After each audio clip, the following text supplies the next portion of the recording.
Welcome to Math and Me. Last video we watched 3 by 3 square is, look, 3 by 3 square grid. Number of a square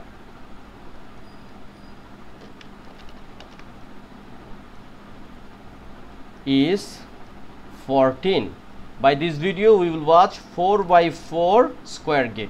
So theory same, Sn equals to 1n into n plus 1 into 2n plus 1 divided 6.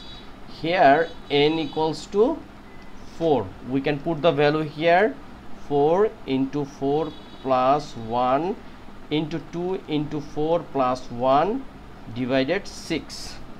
So we can get from here 4 into, here is 4 in plus 1 means 5 into 2 times 4 8, 8 plus 1 means 9, here is 6. So here is 2, here is 3, here is 3, 9. So answer will be what?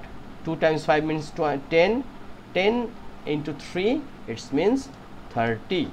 So 4 by 4 square shape, number of a square is 30. Okay, thank you.